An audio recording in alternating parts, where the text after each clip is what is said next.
मंडई राम राम. हे बघा ज्वारी काढणं चालू आहे. हे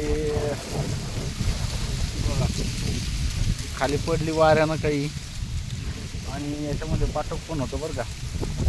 तर आपण एकाच टाकली ती, आपण सुरुवातीला टाकली त्याच्यामध्ये पतली झाली तर मग ही सुरुवातीचं झाड आहे समजा. सुरुवातीची ज्वारी वर हे आली, आणि आता खाली जे दिसतं हे पाठक आहे. तर हे शेळ्यांसाठी पाठक पण होतं, आणि कडपा पण होतो, आणि खायला ज्वारी पण होती. तर आज सुरुवात केलेली आहे, कारण की आता आज आणि उद्या जेवढी होईल तेवढी काढू. परवा यात्रा आलेली आहे देवीची सालाबादाप्रमाणे. यावर्षी पण चैत्र महिन्यामध्ये दरवर्षी यात्रा असते काळुंका मातेची.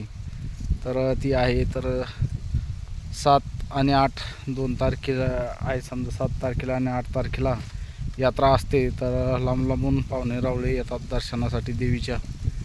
त्याच्यामुळं म्हणलं आज जेवढं होईल तेवढं आज काही उद्या काही काढून घेऊ, आणि बाकीचं उरलेलं मग यात्राच्या नंतर 9-10 तारखेला मग बघू, काढू. मग तोपर्यंत आता लंबा पट्टा आहे बघा. इथून तिथून डायरेक्ट आपल्या घरापर्यंत जे घर दिसतंय तुम्हाला, तर त्या घरापर्यंत पट्टा आहे. जवळपास 300 फुटाचा हा पट्टा आहे, आणि हा पट्टा आता काढणं चालू आहे आपला. तर इकडल्या साईडला आपण शेळ्यांसाठी घास टाकलेला आहे, बघू शकतो तुम्ही. पलीकडं आमच्या बंधूची मक्का आहे, ती पलीकडल्या साईडला. या साईडला विहीर आहे इथं. त्याच्यानंतर मारेल गवत शेळ्यांसाठी टाकलेलं आहे आपण. तर असं थोडं म्हणजे आपल्याला फक्त 1 एकर शेती आहे मित्रांनो. 1 एकर शेतीमध्ये आपला हा गहू आता इथं आपल्याला जवळपास 15 कट्टे गहू झालेला आहे. असं थोडं थोडं करून या शेतामध्ये आपलं सगळं 1 एकरमधला माल. याच्या अगोदर आपल्या या शेतामध्ये सरकी होती पोलनची. तर त्या पोलनच्या सरकीचा कापूस झाला आपल्याला जवळपास 2 क्विंटल.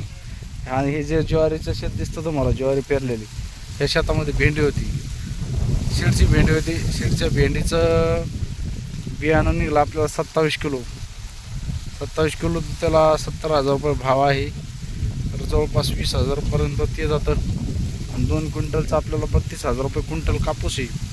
तर त्या कापसाचे आपल्याला जवळपास 64,000 रुपये ते येतात, आणि 20,000 रुपये हे, म्हणजे 84,000 रुपये आपल्याला ते उत्पन्न झालं. त्याच्यानंतर गहू झाले खायला. गहू आपल्याला 15 कट्टे झाले, म्हणजे 1 वर्षाचे गहू खायला झाले. आणि ज्वारी आपले 2-3 कट्टे याच्यामध्ये होणारच आहे. 3 कट्टे म्हणजे खायपुरतं धान्य निघतं आहे आपल्याला. आणि जवळपास लाख रुपयाचा माल आपण याच्यामध्ये 1 एकरमध्ये काढलेला आहे. तर असं आहे आपलं. छोटी शेती आहे, पण याच्यामधून आपण वेगवेगळ्या प्रकारचा माल काढतोय. तर असं आहे मित्रांनो आपलं गरिबाचं 1 एकर क्षेत्र आहे, आपल्याला जास्त नाही आहे. तर इथून समोर आता शेतीची व्हिडिओ आपण याच्यावरती टाकणार आहे जास्तीत जास्त. तर तुमचा सपोर्ट असू द्या, आणि व्हिडिओ आवडल्यास व्हिडिओला नक्कीच लाईक करा. नवीन असाल तर चॅनलला सबस्क्राईब करा. तर चला आता ज्वारी उपटायला सुरुवात करतो. आज इतकी उपटली समजा मी दुपारपासून. तर आता हे दुपारपर्यंत उपटली, आता दुपारून परत उपटायची आहे. तर आता सुरुवात झालेली आहे आपली. मित्रांनो कसं असतं माहिती आहे का, शेती कमी का असाना, त्याच्यामध्ये मेहनत जर आपण चांगली केली तर आपल्याला नक्की त्याच्यामध्ये फळ भेटतं. आणि वेगवेगळे प्रकारचे पिकं घेतल्याच्यानंतर लक्षात येतं आपल्याला कोणत्या पिकामध्ये आपल्याला किती इन्कम आहे. आता 20 गुंठ्यामध्ये आपल्याला 2 क्विंटल कापूस झाला, म्हणजे 64,000 झाला. याच 1 एकर क्षेत्रामध्ये जर आपण दुसरी कपाशी लावली तर आपल्याला 10 क्विंटल कापूस होतो 1 एकरमध्ये, आणि 10 क्विंटल कापसाचे होते 65,000 ते 70,000 रुपये. तुम्ही सांगा याच्यापेक्षा हा 20 गुंठ्यामध्ये कापूस परवडला की नाही आपल्याला. 64,000 रुपयाचा कापूस झाला. आणि बाकी गहू झाले खायला.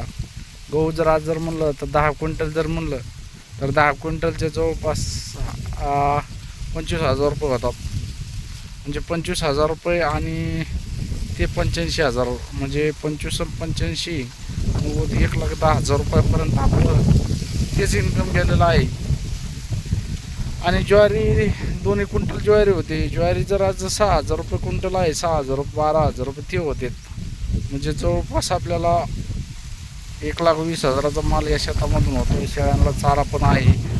शेळ्यांना आपण त्याच्यात मेथी घासे, मारेल गवत आहे. तर असं प्रकारे थोडं थोडं जर असेल, आपल्याकडे शेती कमी असेल तर आपण त्याच्यापासून त्या कमी शेतीमधून चांगल्यापैकी इन्कम घेऊ शकतो आणि चांगला माल काढू शकतो. तरी पण आपल्याला पाण्याचं प्रमाण कमी आहे, पण तरी आपण हार मानत नाही. काही थोडंफार माल याच्यामधून काढत असतो. तर तुम्ही पण तुमच्याकडे शेती कमी असेल तरी हार मानायची नाही मित्रांनो. काही प्रयत्न करत राहायचं. 100% त्याच्यामध्ये आपल्याला यश भेटल्याशिवाय राहत नाही. बाकी कसं आहे माहिती आहे का, क्षेत्र कमी असलं तर हार मानायची नाही. त्याच्यात आपण वेगवेगळे प्रकारचे प्रयोग करून बघायचे. शेळी पालन करायचं, त्याला शेतीला आधार. 100% आपण त्याच्यामध्ये सक्सेस होतो. आता आपलं कसं आहे माहिती आहे का, आपण या शेतीबरोबर शेळीपालन पण आहे, आपलं शेळ्या पण आहे आपल्याकडं. आणि त्याच्यामुळं आपल्या शेतीला आधार, आपल्याला शेळीपालन शेतीला आधार म्हणून आपण करतोय. अशा प्रकारे तुम्ही पण करू शकता आणि जास्तीत जास्त इन्कम त्याच्यामधून घेऊ शकता.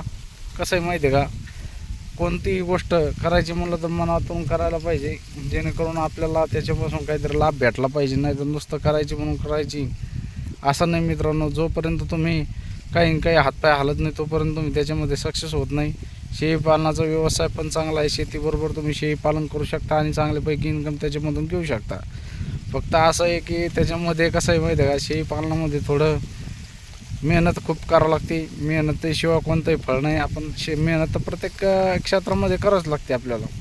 पण शेळीपालन असा आहे व्यवसाय आहे की याच्यामध्ये इन्कम पण चांगला आहे. फक्त मेहनत आपली, कष्ट भरपूर आहे आणि लक्ष जास्त द्यावं लागतं शेळ्यांकडे. त्याच्यामुळं तुमचं शेळीपालन, कोंबडी पालन हे शेतीला खूप म्हणजे फायदेशीर व्यवसाय आहेत. आणि शेतीबरोबर आपण शेळीपालन पण करू शकतो. तर अशा पद्धतीनं तुम्ही पण करू शकता. शेतीबरोबर तुम्ही शेती कमी असेल, 1-2 एकर असेल तर तुम्ही नक्कीच शेळीपालन त्याच्याबरोबर करू शकता. खूप चांगला व्यवसाय आहे शेळीपालन पण. कमी शेती असेल तर 100% माझ्या मते शेळीपालन करायला पाहिजे. बाकी आपापली इच्छा राहिली, ज्यांना जो व्यवसाय आवडेल तो करू शकतात, तसा काही विषय नाही. पण मित्रांनो, असं आहे आपलं छोटंसं शेती आणि छोटीशी शेळीपालन. तर कसं वाटलं कमेंटमध्ये नक्की सांगा. आणि चला, असेच नवीन व्हिडिओ तुम्हाला शेतीचे काही बाहेरचे असे ब्लॉग बघायला भेटतील. व्हिडिओ आवडल्यास जास्तीत जास्त शेअर करा. चला, भेटूया अशा दुसऱ्या नवीन व्हिडिओमध्ये. तोपर्यंत धन्यवाद. जय जवान, जय किसान, जय हिंद, जय महाराष्ट्र.